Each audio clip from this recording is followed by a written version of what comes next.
Assalamualaikum warahmatullahi wabarakatuh. Kami dari kelompok 6 kelas 5J akan mempresentasikan mengenai instrumen penilaian variable creative thinking menurut Guilford. Saya Putri Asma Alafi akan menyampaikan materi pertama, yaitu menurut Guilford, kemampuan kreatif dibagi menjadi 4 dimensi. Antara lain, yang pertama fluency, yaitu kemampuan untuk menghasilkan banyak ide, jawaban, pemecahan masalah, atau pertanyaan. Peningkatan fluency menunjukkan kemampuan seseorang dalam menghasilkan banyak opsi atau alternatif. Yang kedua, fleksibilitas, yaitu kemampuan untuk menghasilkan ide yang bervariasi dari informasi yang telah diperoleh.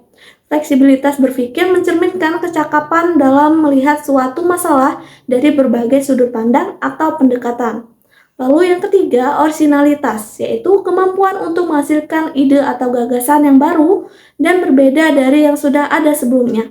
Orisinalitas mencerminkan tingkat inovasi atau keunikan dari ide atau solusi yang dihasilkan. Dan yang terakhir yaitu elastisitas, yaitu kemampuan untuk mengembangkan atau menambah detail. Nama saya Cynthia Piana.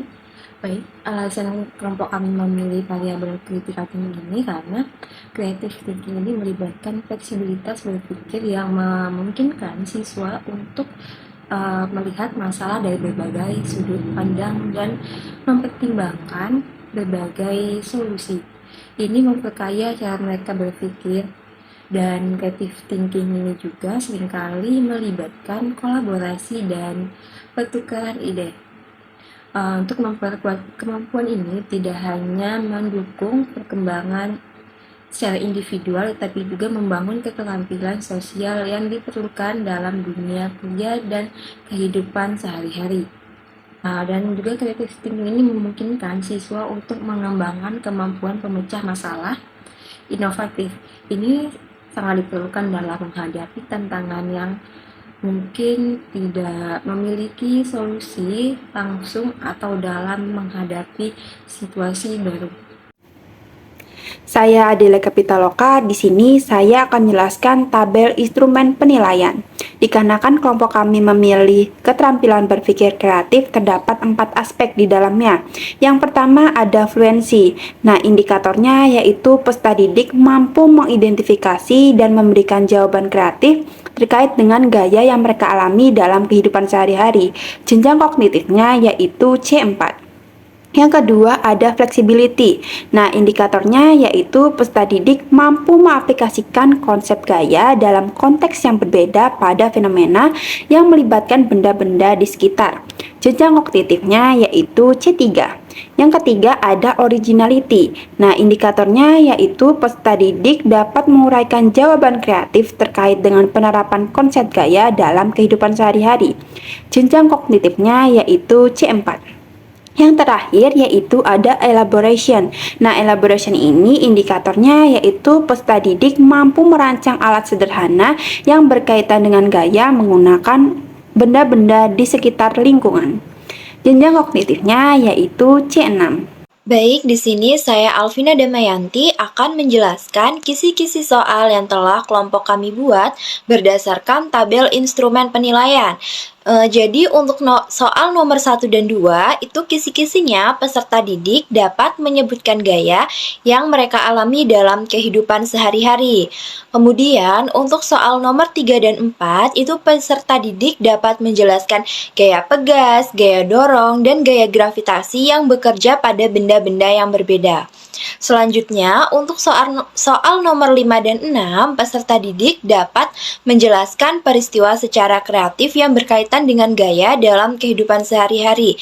Dan untuk nomor yang terakhir yaitu 7 dan 8, peserta didik dapat merancang alat sederhana yang berkaitan dengan gaya.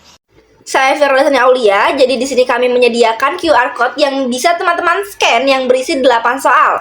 Salah satu soal yang kami buat untuk nomor yang pertama, Bagus dibelikan mainan oleh ibu. Mainan tersebut berupa ketapel yang dibeli di toko mainan.